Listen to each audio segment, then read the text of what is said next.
நேயர்களுக்கு வணக்கம். இன்றைய காலை நேர தலைப்புச் செய்திகள். நிலக்கரி இறக்குமதியின் போது எவ்வித ஊழலும் நடைபெறவில்லை என அமைச்சர் விஜிதஹேர தெரிவித்துள்ளார். எனினும் இறக்குமதி செய்யப்பட்ட நிலக்கரி தரம் குறைந்த மட்டத்தில் இருந்ததை ஏற்றுக்கொள்வதாகவும் அமைச்சர் குறிப்பிட்டுள்ளார். எரிசக்தி அமைச்சர் குமார் ஜி குடி தனது பதவியிலிருந்து விலகியது தொடர்பில் அமைச்சர்கள் பலரின் பங்கேற்புடன் அரசாங்க தகவல் திணைக்களத்தில் நடைபெற்ற விசேட ஊடகவியலாளர் சந்திப்பிலேயே அவர் இதனை தெரிவித்துள்ளார். நிலக்கரி கொள்வனவு குறித்து விசாரணை நடத்த நியமிக்கப்பட்டுள்ள ஜனாதிபதி ஆணைக்குழுவிடம் நிலக்கரி தொடர்பான ஊழல்கள் குறித்து எவரேனும் தகவல் அறிந்திருந்தால் அதனை வழங்க முடியும் எனவும் கூறியுள்ளார். எரிபொருள் பெற்றுக் கொள்வதற்கான QR குறியீட்டு முறை மீண்டும் நடைமுறைப்படுத்தப்பட உள்ளது. அந்த வகையில் வாகனங்களுக்கு வழங்கப்பட்டிருந்த தற்காலிக QR விலக்கு இன்று நள்ளிரவுடன் நிறைவுக்கு வருகிறது. இந்நிலையில் QR குறியீட்டு முறை மீண்டும் நடைமுறைப்படுத்தப்பட உள்ளதாக இலங்கை பெட்ரோலிய கூட்டுத்தாபனம் தெரிவித்துள்ளது. பண்டிகை காலம் காரணமாக 11ஆம் தேதி முதல் 18ஆம் தேதி வரை வாகனங்களுக்கான எரிபொருள் விநியோகத்தில் QR முறை கணக்கில் எடுத்துக் கொள்ளப்படாது என்று இலங்கை பெட்ரோலிய கூட்டுத்தாபனம் முன்னதாக அறிவித்திருந்தது. இந்த நிலையிலே மீண்டும் QR குறியீட்டு முறை கொண்டுவரப்படுவதாக அறிவிக்கப்பட்டுள்ளது. நேற்றைய தினம் பதவி விலகிய முன்னாள் எரிசக்தி அமைச்சர் குமார் ஜி கொடியின் மீது குற்றம் நிரூபிக்கப்பட்டால் அவர் தண்டனைக்கு உட்படுவார் என ஜனாதிபதி தெரிவித்துள்ளார். அதேவேளை நிலக்கரி இலங்கைக்கு வருவதற்கு முன்பே அது தரமற்றதாக இருப்பதாக கூறப்படுவது எவ்வாறு சாத்தியம் என தேசிய மக்கள் சக்தியின் கொழும்பு மாவட்ட ஊடக இணைப்பாளர் தாஹா ஜென்ஸ்டீன் கேள்வி எழுப்பியுள்ளார். இது தொடர்பில் நேர்காணலில் கலந்து கொண்டு கருத்து தெரிவிக்கும் போதே அவர் மேற்கண்டவாறு குறிப்பிட்டுள்ளார்.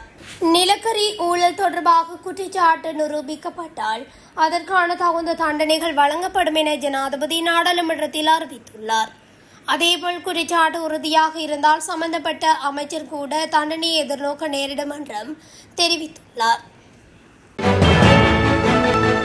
2026ஆம் ஆண்டிற்கான முதலாம் தர கல்வி சீர்திருத்தங்களை நடைமுறைப்படுத்தும் பணிகள் முன்னெடுக்கப்பட்டு வருவதாக கல்வி உயர்கல்வி மற்றும் தொழிற்கல்வி அமைச்சு செயலாளர் நாளுக்கு கலவு அறிவித்துள்ளார்.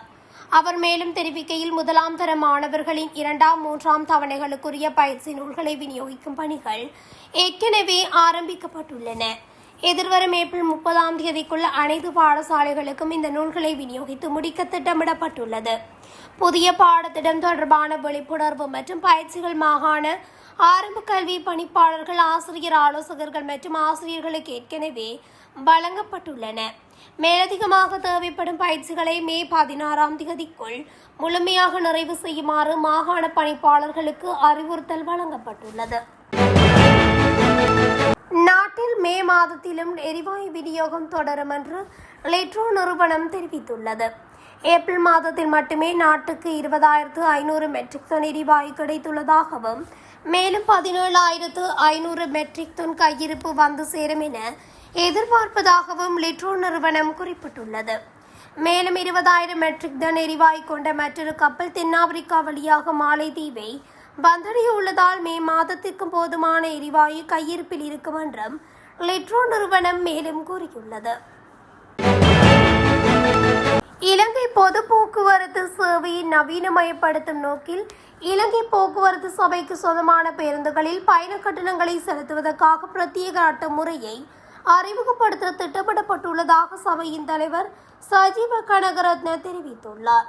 இலங்கை போக்குவரத்து சபையின் சேவைகளை முழுமையாக டிஜிட்டல் மயமாக்கும் இலக்கின் ஒரு பகுதியாகவே இந்த நடவடிக்கை எடுக்கப்பட்டுள்ளது.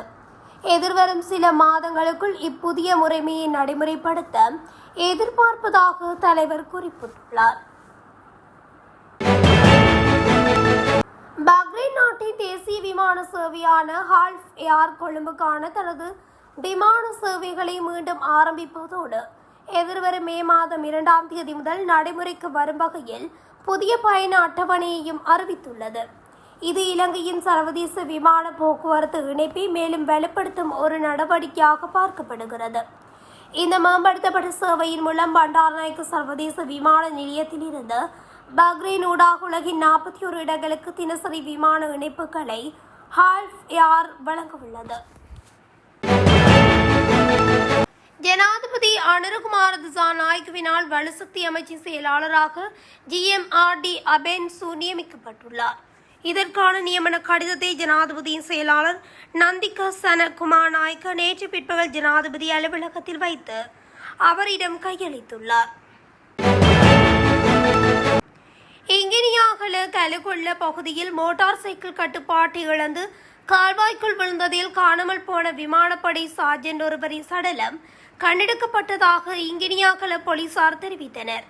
குறித்த சடலத்தை முதலைகள் உட்கொண்டிருந்ததாகவும் தெரிவிக்கப்பட்டுள்ளது. பல்லமளிவில் இருந்து கிண்ணியகல நோக்கி சென்று கொண்டிருந்த மோட்டார் சைக்கிள் பல்லம பகலந்த வீதியில் உள்ள கால்வாயில் விழுந்ததாக போலீசார் தெரிவித்தனர். விழுந்ததில் மோட்டார் சைக்கிள் செலுத்துனரான சார்ஜன் நீரில் மூழ்கி காணாமல் போன நிலையில் போலீசாரினால் தேடுதல் நடவடிக்கை மேற்கொள்ளப்பட்டுள்ளது. உயிரிழந்தவரின் சடலம் அம்பாறை பொது வைத்தியசாலை பிரேத அறையில் வைக்கப்பட்டுள்ளது.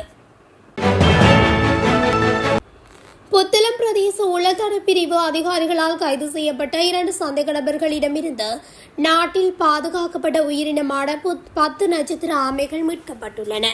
நேற்று பகல் சோதனை நடத்தப்பட்டது. ஆமைகளுடன் சந்தேக நபர்கள் புத்தளம் போலீஸ் நிலையத்தில் ஒப்படைக்கப்பட்டுள்ளனர். 26 வயதான நபர்களே இவ்வாறு கைது செய்யப்பட்டவர்கள் ஆவர். நுவரெலியா கண்டி பிரதான வீதியில் அமைந்துள்ள பம்பரகலை PWD நெடுங்குடியிருப்பு பகுதியில் ஏற்பட்ட திடீர் தீப்பரவலால் 3 வீடுகள் முற்றாக தீக்கிரையாகியுள்ளன. இந்த சம்பவம் நேற்று இடம்பெற்றுள்ளது. தீக்கிரையான 3 வீடுகளிலும் இருந்த 12 பேர் தற்காலிகமாக உறவினர்கள் வீட்டில் வசிப்பதற்கு ஏற்பாடுகள் செய்யப்பட்டுள்ளது. நுவரெலியா வட்டவளை காவல்துறை பிரிவுக்கு உட்பட்ட வெளியுயா தோட்டத்தில் கூரான ஆயுதத்தால் தாக்கப்பட்ட நிலையில் யுவதி ஒருவர் உயிரிழந்துள்ளதாக காவல்துறையினர் தெரிவித்தனர். இந்த சம்பவம் நேற்று காலை இடம்பெற்றுள்ளதுடன் வெளியுயா தோட்டத்தைச் சேர்ந்த 28 வயதுடைய யுவதி ஒருவரே உயிரிழந்துள்ளார். இந்த கொலை சம்பவத்திற்கான காரணங்கள் இதுவரையில் வெளியாகாத நிலையில் சம்பவம் தொடர்பான விசாரணைகளை வட்டவளை காவல்துறையினர் முன்னெடுத்து வருகின்றனர். பகவந்தலாவ பிரதான வீதிகளில் 300 அடி பள்ளத்தில் கவிழ்ந்த கார் ஒன்று விபத்துக்குள்ளானதில் ஒருவர் உயிரிழந்துள்ளார். இந்த விபத்தில் காரின் சாரதி மற்றும் 2 பெண்கள் உட்பட 3 பேர் காயங்களுக்குள்ளாகியுள்ளதாகவும் தெரிவிக்கப்படுகின்றது.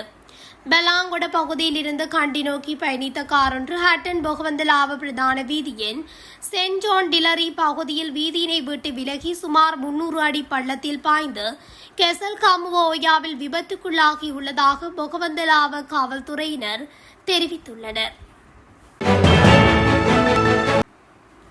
இலங்கையில் நீண்டகாலமாக தாமதமடைந்து வரும் மாகாண சபை தேர்தல்களை இந்த ஆண்டுக்குள் நடத்துவதற்கான வாய்ப்புகள் இருப்பதாக தேர்தல்கள் ஆணைக்குழுவின் தலைவர் RML ரட்நாயக்க தெரிவித்துள்ளார். எனினும் இதற்கு குறுக்கே நிற்கும் சட்ட சிக்கல்களை நாடாளுமன்ற செயற்குழு விரைவாக தீர்க்க வேண்டும் என அவர் மேலும் வலியுறுத்தியுள்ளார். கிளிநொச்சி இரணைதீவு கடற்பரப்புக்குள் அத்துமீறி நுழைந்து மீன்பிடியில் ஈடுபட்ட குற்றச்சாட்டில் கைது செய்யப்பட்ட 14 இந்திய மீனவர்களையும் எதிர்வரும் 22ஆம் தேதி வரை மீண்டும் விளக்கமறியலில் வைக்குமாறு கிளிநொச்சி மாவட்ட நீதவான் நீதிமன்றம் வெள்ளிக்கிழமை உத்தரவிட்டுள்ளது. ராமேஸ்வரம் மீன்பிடி துறைமுகத்தில் இருந்து கடலுக்கு சென்ற இந்திய மீனவர்களில் 10 பேர் கடந்த 9ஆம் தேதியும் மேலும் 4 கடந்த 14ஆம் தேதியும் மன்னார் வடகிரணை தீவு கடற்பரப்பில் இலங்கை கடற்படையினரால் கைது செய்யப்பட்டனர். இத்துடன் தமிழொலியின் இன்றைய காலை நேர தலைப்புச் செய்திகள் நிறைவடைகின்றன.